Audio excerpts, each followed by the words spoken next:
అలాగే రామ్ చరణ్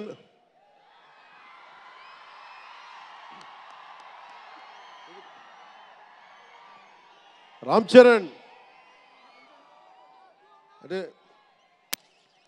నేను రామ్ చరణ్ ఉన్నప్పుడు నేను పుట్టినప్పుడు నేను ఇంటర్ ఇప్పుడు చదువుతున్నాను. ఇంటర్ చదువుతున్నప్పుడు నాకు అన్నయ్యకి అబ్బాయి పుట్టాడు అని చెప్తే ఇంట్లో నామకరణం చేశారు. నామకరణం చేసినప్పుడు మా నాన్నగారు పెట్టిన పేరు మా ఇంట్లో అందరికీ ఆంజనేయ స్వామి పేరు రావాలి, మా ఇంటి దైవం అని. రామ్ చరణ్కి రాముడి చరణాల దగ్గర ఉండేవాడు ఎవడో హనుమంతులు, ఆంజనేయ స్వామి. నిత్యం బలం ఉండి కూడా వినయ విధేయతలతో ఉండే వ్యక్తి ఆంజనేయ స్వామి. అంటే ఎంత ఎదిగినా ఎంత శక్తిమంతుడైనా అణిమాది అష్టసిద్ధులున్నా తన శక్తి తను తెలియకుండా ఎదిగే కొద్దీ ఒదిగుండే ఆంజనేయ స్వామిలాగా ఇతనికి రామ్ చరణ్ అని పేరు పెట్టాలని చెప్పి మా నాన్నగారు ఆలోచన చేసి తనకి రామ్ చరణ్ అని పెట్టారు. అలాగే రామ్ చరణ్ నాకు ఎందుకంటే నాకు చిరంజీవి గారు అన్నయ్య కాదు, పితృ సమానులు, తండ్రి సమానులు. మా వదిన నాకు మాతృమూర్తి. సో నాకు రామ్ చరణ్, నేను బాబాయ్ వీటన్నిటికంటే కూడా నాకు ఎప్పుడు ఒక తమ్ముడు.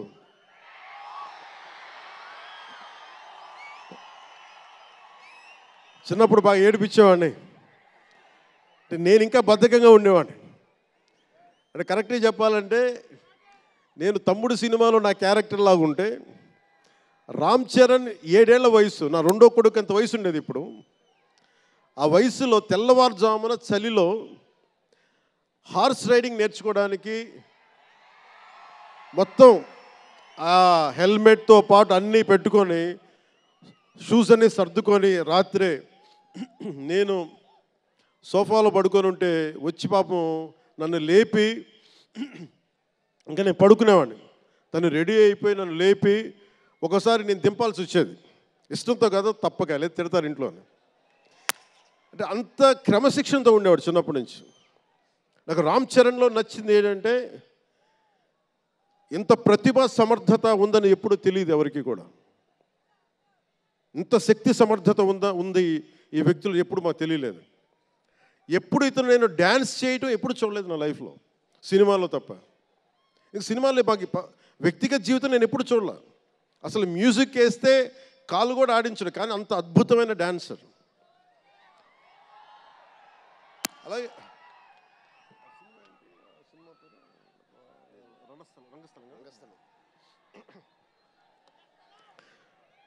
రంగస్థలం గురించి మాట సుకుమార్ గారి డైరెక్షన్లో రంగస్థలం నాకు నటన చూసి ఇతనికి బెస్ట్ యాక్ట్ అవార్డు రావాలని మనస్ఫూర్తిగా అనిపించింది. అంటే అంత గొప్ప పెర్ఫార్మెన్స్ చేశాడు. భవిష్యత్తులో ఇతను ఉత్తమ నటుడు కూడా కావాలి, ఉత్తమ నటుడు అవార్డు అందుకోవాలి. ఎందుకంటే తనకి ఇక్కడ పెరగల, ఆంధ్రాలో పెరగల. కీలకమైన సంవత్సరాలన్నీ తమిళనాడులో పెరిగాడు, కొంత హైదరాబాద్లో, తెలంగాణలో పెరిగాడు. ఇక్కడ గోదావరి జిల్లాల తాలూకు భావాలు, కల్చరు ప్రత్యక్షంగా ఎప్పుడు చూడాల. అవన్నీ తెలియకుండా ఆ క్యారెక్టర్లో ఇమిడిపోయి కొన్ని తరాలుగా గోదావరి తీర ప్రాంతంలో పుట్టిన వ్యక్తిగత యాక్ట్ చేసిన విధానం చూస్తే నాకు అమితంగా నాకు నచ్చింది. అంటే అంత గొప్ప నటుడు ఉన్నాడు. చిరంజీవి గారు వారసుడు అలా కాకపోతే ఇంకెలా ఉంటాడు. చిరంజీవి గారికి తగ్గ వారసుడు. తండ్రి మెగాస్టార్ అయితే కొడుకు ఏమవుతాడు, గ్లోబల్ స్టార్ అవుతాడు.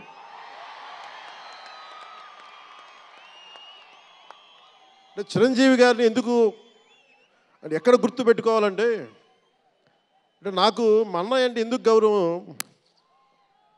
మొన్న కూడా ఇంట్లో అప్పుడప్పుడు చెప్తా ఉంటాం.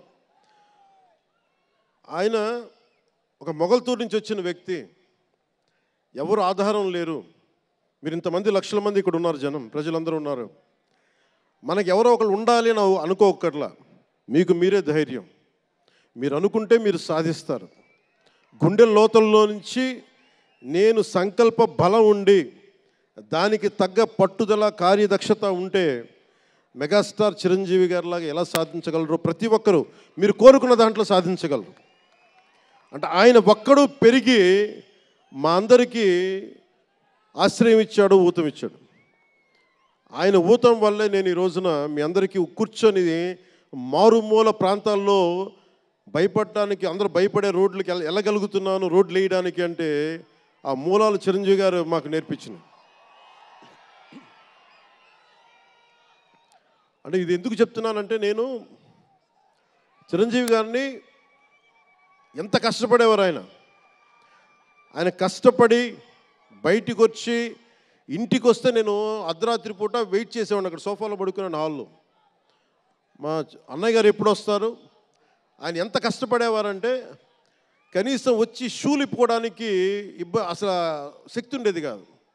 అలిసి సొలిసి ఒళ్ళు కుమిలిపోయి, అంటే ఏమంటుందని అసలు కందిపోయి దెబ్బలు తిని, ఎందుకంటే అప్పుడు సేఫ్టీ మెకానిజం లేదు.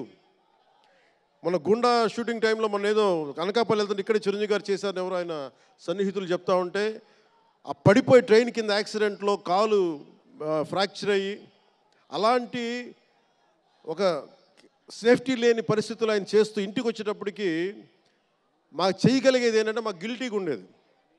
తమ్ముడు సినిమాలో నేను ఎలా ఉండేవాడిని, ఆకతాయిగా తిరుగుతా, అలా నాకు అలా అనిపించేది నా జీవితం. అలా లేననుకోండి, కానీ మా అన్నయ్య వచ్చేటప్పటికి ఏదైనా చేద్దామని తపంతో పాపం ఆయన సాక్స్ తీస్తే కాళ్ళు వాచిపోయాయి. ఆ షూ కూడా వచ్చేది కాదు, చెమటతో తడిచిపోయేది. ఆయన షూలు తీసి ఆయన పాదాలు తుడిచి అది చేస్తే మాకు ఒక చిన్నపాటి ఉపశాంతి మాకు లభించేది. ఎందుకంటే ఇంత కష్టపడుతున్నాడు ఇంతమంది కోసం అనేది. అంటే అలాంటి కష్టాన్ని చూసి పెరిగాడు రామ్ చరణ్. అందుకే ఎందుకు ఆయన గురించి చెప్తున్నానంటే, మేము ఎప్పుడూ దీన్ని అహంకారంగా తీసుకోవాలి. మెగా అభిమానులు ఇలాంటి పదాలు మేము ఎందుకు మాట్లాడమంటే, ఇక్కడ అందరి హీరోల అభిమానులు ఉన్నారు.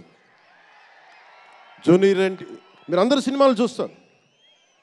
రామ్ చరణ్ ఒక సినిమాని ఎక్కువ ఇంకొక హీరోని ఇష్టపడచ్చు, ఒక హీరోని ఎక్కువ ఇష్టపడచ్చు. జూనియర్ ఎన్టీఆర్ గారిని ఇష్టపడతారు, అల్లు అర్జున్ గారిని ఇష్టపడతారు, అలాగే ఒక ప్రభాస్ గారిని ఇష్టపడతారు. ఇంకా హీరోస్ పేర్లు అందరూ చెప్పు ఒకసారి, మర్చిపోయి. ఘట్టంనేని మహేష్ గారిని ఇష్టపడతారు. అంటే నేను ఎందుకు అందరి హీరోల, క్షమించాలి, అందరి హీరోల అభిమానులను పేరు పేరున, నేను సమయం తక్కువ ఎక్కువ మంచి అందరి హీరోలు పేరు పేరున చెప్తున్నాను. చిన్న చిత్తగా అట్లని చెప్పట్లా. ఎవరైనా సరే, ఏ స్థాయి హీరోలైనా సరే వారు ప్రత్యేకించి అభిమానులు ఉంటారు. నాని గారు ఉన్నారు, ఆయనకి ప్రత్యేకించి మా ఇంట్లో చాలామంది అభిమానులు ఉన్నారు. మా సిస్టర్ చాలా నచ్చుతారు మా చెల్లికి నాని గారి సినిమాలు. ఇలాగా మా ఇంట్లో అందరికి కూడా మాకు మా చిరంజీవి గారు మాకు నేర్పించింది, ఒక హీరోని ద్వేషించే పని మాకు ఎప్పుడు తెలియదు. మాకు చిన్నప్పటి నుంచి మా జీవితంలో కళమా తల్లి సాక్షిగా చెప్తున్నాం, ఎప్పుడు కూడా మా ఇంట్లో ఈ హీరో సినిమా పోవాలి, మేము ఉండాలి, మా ఇంట్లో ఎప్పుడు లేదు. అసలు ఆ సంస్కృతి మా ఇంట్లో లేదు. అందుకు మేము అందరం బాగుండాలని కోరుకుంటాం. ఎందుకు బాగుండాలని కోరుకుంటామంటే, సర్వే జనం సుఖినో భవంతు అని చెప్పి మా నాన్న నేర్పించిన ఇది మాకు సంస్కృతి. అది వాళ్ళే మేమే బాగుండాలి, వాళ్ళు బాగుండకూడదు అనుకుంటే ఎకానమీ తిరగాలి, అందరి దగ్గర డబ్బులు ఉండాలి, అందరూ బాగుండాలని కోరుకుంటాం. అలాంటి పరిస్థితుల్లో, అలాంటి వాతావరణంలో పెరిగాం. రామ్ చరణ్ అలాంటి వాతావరణంలో పెరిగిన వ్యక్తి.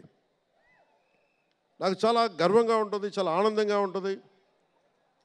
అతని హార్స్ రైడింగ్ చూస్తే మటుకు నాకు చాలా అసూయ వస్తుంది. నాకు చాలా తక్కువ సందర్భాల్లో నాకు అసూయ వస్తాయి.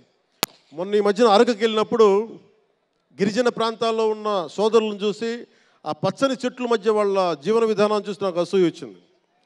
అలాంటి అసూయ రామ్ చరణ్ని చూస్తే నాకు మగధీరలు అనిపించింది. ఎంత అద్భుతంగా చేస్తున్నాడు అతను. చిన్నప్పుడు నేను కూడా నేర్చుకొని ఉంటే, ఇలా ఇంట్లో కూర్చొని కాళ్ళు బాలజాపుకొని కూర్చోకుండా, పుస్తకాలు కాకుండా ఇంకేదైనా చేస్తుంటే నేను ఇంత అద్భుతంగా చేసేవాడిని అనిపించేది. ఆ పట్టుదలతోటి నాకు హార్స్ రైడింగ్ నేర్చుకోలేదు జీవితంలో. ఇప్పుడు గబ్బర్ సింగ్ సినిమాకి నాకు హార్స్ రైడింగ్ పెట్టారు. అందరూ ఏమనుకున్నారంటే పవర్ స్టార్ అంటే అన్నీ వచ్చేసి అనుకున్నారు. నాకు తెలియదు అవన్నీ. హార్స్ రైడింగ్ అని చెప్పారు, ఓకే అని గుర్రం చూపించారు నాకు. అది కచ్ రాష్ట్రం, గుజరాత్లో. గుర్రం దగ్గరికి వెళ్ళా. సార్ ఏం లేదు, దౌడు తీసుకుంటే గ్యాలప్ మీద వచ్చేయాలంటే ఓకే షూర్ అన్నాను, డెఫినెట్గా వచ్చేస్తానన్నా.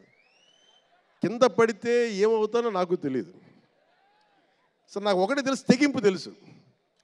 గుర్రం దగ్గరికి వెళ్ళి చెప్పా, దానికి చెవిలో చెప్పాను, నాకు హార్స్ రైడింగ్ రాదు. వీళ్ళందరూ నన్ను ఎక్స్పెక్ట్ చేస్తారు నేను చాలా గొప్ప హార్స్ రైడర్ అని. అంటే హీరో అంటే అన్నీ తెలియాలని అనుకుంటారు, నాకు తెలియదు హార్స్ రైడింగ్. దానికి ఒక పంచదార ముక్కను చిన్న క్యారెట్ పెట్టా, జాగ్రత్తగా తీసుకెళ్ళి నాకు వదిలేవాను. పాప ఆ గుర్రం అది నన్ను ఎంత అద్భుతంగా తీసుకెళ్ళిందంటే అది మీరు చూసారు ఆ సీన్లో. నేను అందరినీ మోసం చేశాను ఆ సినిమాలో. హార్స్ రైడింగ్ రాకుండా సినిమా వరకే హార్స్ రైడింగ్ వచ్చినాయి కదా. అలాంటి అంటే నాకు ఇది మాకేంటంటే మాకు సినిమాల్లో చూసినవన్నీ నాలాగా కాకుండా అన్నీ చాలా సుశిక్షితమైన ఒక నేర్చుకున్న వ్యక్తి ఇతను రామ్ చరణ్. ఒక డ్యాన్స్ కానీ ఎక్కడో ఇంగ్లాండ్కి వెళ్ళి అక్కడ డ్యాన్స్ ఇన్స్టిట్యూషన్స్లో